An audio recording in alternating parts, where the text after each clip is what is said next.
ಸುಮಾರು ಒಂದು ವಾರಗಳ ಕಾಲ ಅನಂತ ವಿಚಾರಗಳನ್ನು ಕೇಳ್ತಾ ಬರ್ತಾ ಇದ್ದೇವೆ. ಯಾರ ಬಗ್ಗೆ?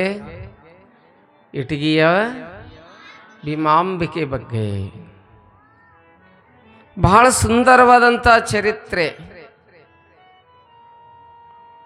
ಬಸವ ಪುರಾತನರರ್ಚಿಸಿ ತೋರಿದ ಶಟಸ್ಥಲ ಮಾರ್ಗದೋಳಂತ ಹೇಳ್ತಾ ಇದ್ದಾರೆ. ಏನು ಬಸವಾದಿ ಪ್ರಮತರು ನಡೆದ್ರಿಲ್ಲ, ಅವರ ಮಾರ್ಗದಲ್ಲಿ ನಡೆದು ಈ ಭವದ ಕತ್ತಲೆಯನ್ನು ಕಳೆದು ಭೂಮಿಯ ಜನರ ಮನದ ಕತ್ತಲೆಯನ್ನು ಕಳೆದು ಅಲ್ಲಿ ಭಕ್ತಿಯ ಬೀಜವನ್ನು ಬಿತ್ತಿ ಹೋದವರು ಯಾರು ಅಂತ ಕೇಳಿದರೆ